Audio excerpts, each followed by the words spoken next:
welcome to CEC Gurukul lecture. In the series on sociology of kinship, in today's lecture, the discussion is going to be on women and kinship. But before we start the lecture, let me remind that this lecture is specifically going to discuss from one reader, that is Leela Dube's work, Women and Kinship. And from this book, today we're going to discuss on chapter 3, group inheritance and resource allocation. Because women and kinship is quite a general topic, and we kind of tend to understand in a kind of very common everyday something that affects everyday life. But here the focus is to understand the way in which a feminist anthropologist tries to problematize the issue of inheritance, resource allocation, and from the system of kinship, how the status and role of women differs from society to society.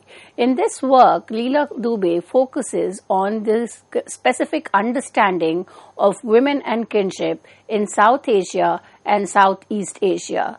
This is also very important as part of the syllabus of undergraduate courses like sociology of kinship, families and intimacy, marriage, family and kinship. So let us try to understand how Leela Dube understands the linkage between women and kinship.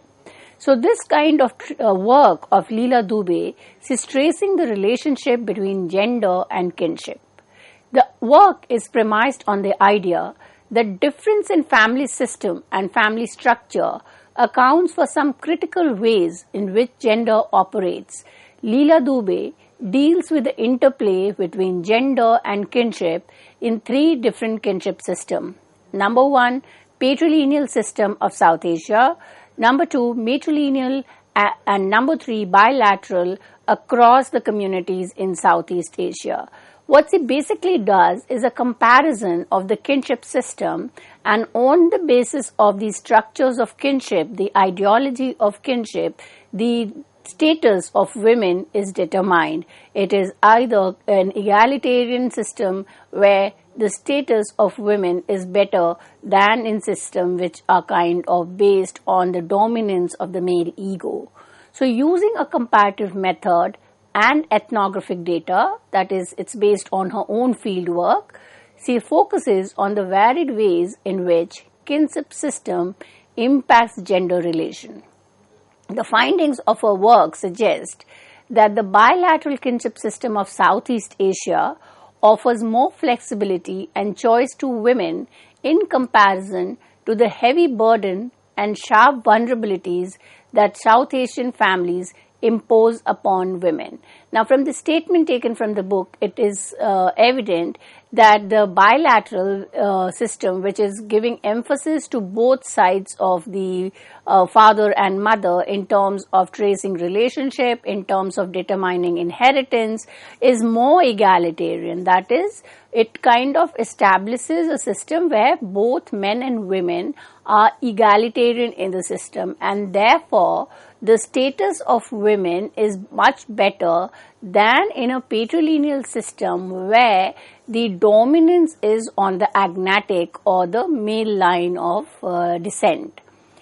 Leela Dube examines such subjects as inheritance and access to material resources, the control of sexuality, residence rules, marriage, and women's bodily processes. For each topic, Leela Dube presents an overview of the varied arrangement practiced in the 2 regions, that is South Asia and Southeast Asia, focusing on the consequences different kinship systems have for women's choice and bargaining power.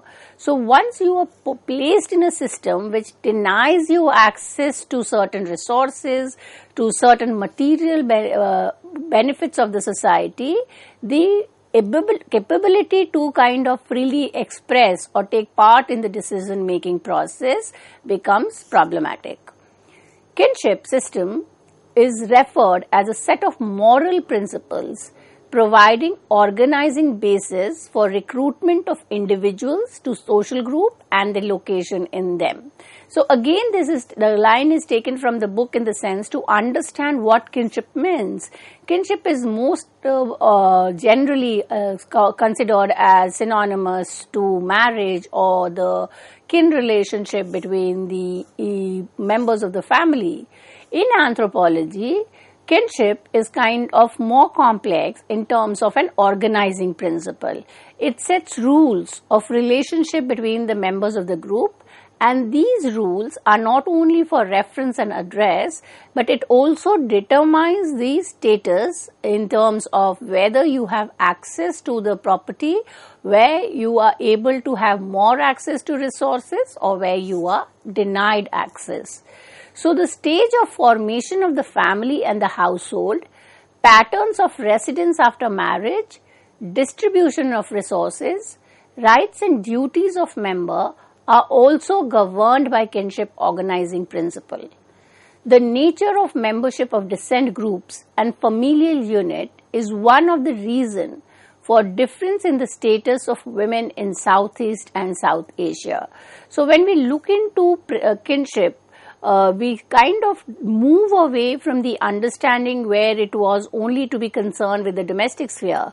Now, anthropologists have kind of problematized and made it relevant to understand kinship's relations to the economy, to the political system, in a kind of providing that it is depending on the pattern of relationship that is followed by the society, that will determine the inheritance pattern, and inheritance would be kind of accessing resources. So it will provide you economic status, and then it also defines an hierarchy on your gender and age relations. So the power relation is embedded in the kinship system. Here the focus is not on individual membership, but how you become a member through marriage, through by birth, or by in terms of residence pattern. Here when we look into the kinship system, the focus is to understand group membership. Now when we look into South Asia, which is a patrilineal society, where the rule of the father dominates and it's an agnatic line of descent, both boys and girls take their social identity from the father and are placed in the same agnatic group and familial unit. So by birth you belong to that father's agnatic group. However, the difference between the male and female membership is that membership of a male is permanent, whereas the daughter is at a transient or impermanent member. And that is why a number of feminist scholars have referred to women as disposable daughters, that you have such a kinship system whereby the birth does not determine permanency of your membership. It will change on the marriage. The cultural emphasis is on marriage as the destiny of the girl. The transfer of daughter to another home upon marriage as seen as inevitable. So the lot of cultural emphasis is placed on the father of the daughter in terms of transferring her to the marital house, and therefore a kind of a lot of cultural emphasis on kanyadan, which is the kind of giving your daughter in as a kind of dan or a transfer from one household to the other. Now this is different in the matrilineal society. In matrilineal society, the daughter marriage does not imply loss of membership of the natal home. That is, in a matrilineal society, the daughter has a permanent membership by birth. On marriage, she does not have to give up her membership in the natal family and move to another family. So basically what Leela Dubey is trying to tell is that in a patrilineal society in South Asia, the idea is that the female child kind of undergoes a loss of membership. So she is born into an agnatic group, but she does not become a permanent member nor a complete member. She is not a member in perpetuity of a group in which she is born. And as a result, because you are not a permanent member, you are denied any right of ownership. Her right is only in terms of a temporary residence, and this right of maintenance which she has in her father's house is transferred on marriage to the in-laws house, and that kind of is also there because of the practice of patrilocal residence. Patrilocal residence in a patrilineal society implies taking residence with the husband or his husband's father's group. Now, when there is kind of no membership or loss of membership, it's not only kind of shifting from one place to the other. The group is not only changing. From a feminist perspective, it implies that the women in a patrilineal society are destined to change their identity. They cannot carry forward the patriline. So, unmarried daughters continue to reside in her natal home but cannot represent full-fledged member. So, you are kind of a burden. Your maintenance is a cost to the family of your group or the familial group in which you are born. So, the patrilineal descent in South Asia is putting in on a kind of an idea of the added burden of women in a family or a familial group, and therefore women are seen on the fringe or peripheral member of a descent group. The family and kinship system in South Asia controls and regulates women's mobility and sexuality, and this is guarded for procreative functions. So, in other work by Leela Dubé and other feminist anthropologists, it is that why the idea that you have an impermanent membership in the family you are born, and your task is to kind of transfer from your natal family to the marital family for the purpose of reproduction, and therefore the onus of producing pure breed is on women, and that kind of is the reason why the mobility and sexuality is regulated and controlled by the agnetic members. Severs the ties from natal group and leaves them to struggle in the process of becoming an insider in her husband group. The material dependence of women and string ideology of gender contributes to both marginalization and vulnerabilities of women. So, once you are supposed to kind of be a temporary member, the idea that once you have been married, you have to kind of cut all your ties with your agnetic group, your natal group, and there is a lot of psychological tensor and pressure through which women have to undergo to become an acceptable member of the group to which she is married. And that again explains why the regulations of and code of conduct is so strictly described for women in a patrilineal society.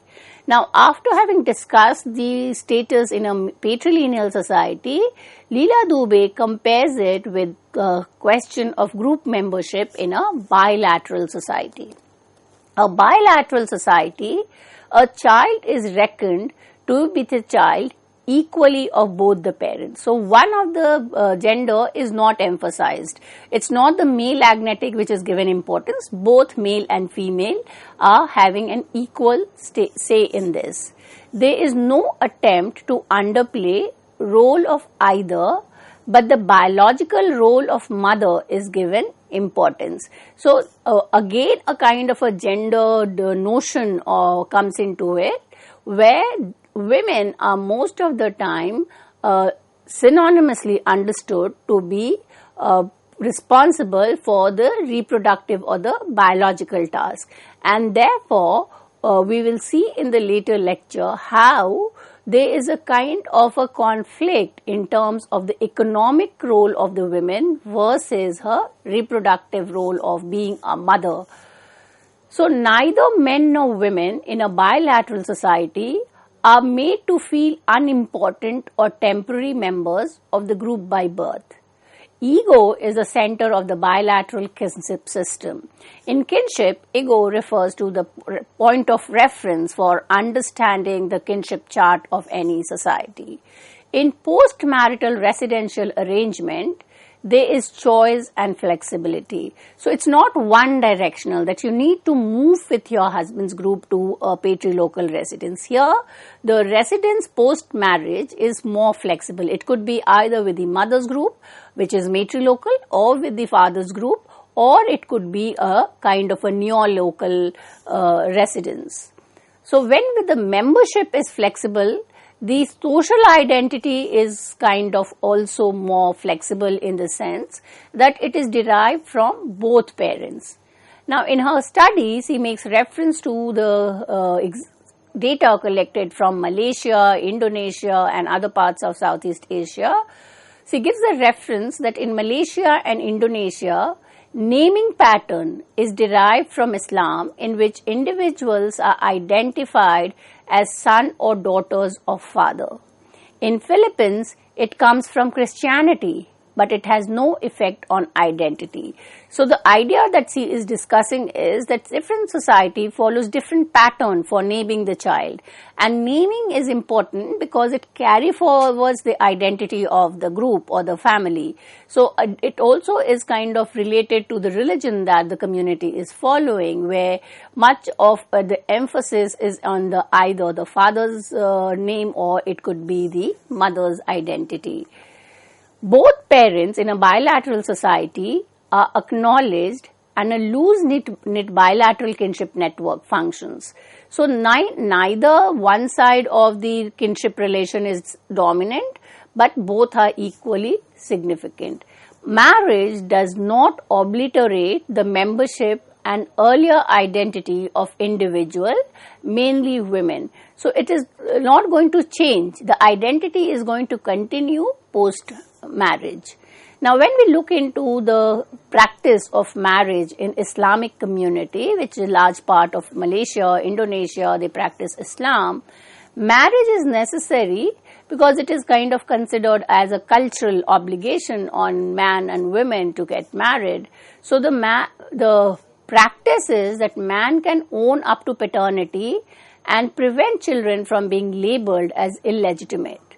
However, no fuss and outrage is created for children born out of wedlock as found in a patrilineal society. So, patrilineal society, the focus is on marriage as in terms of within the regulatory boundaries of reproduction for the family, for taking ahead the name of the gotra.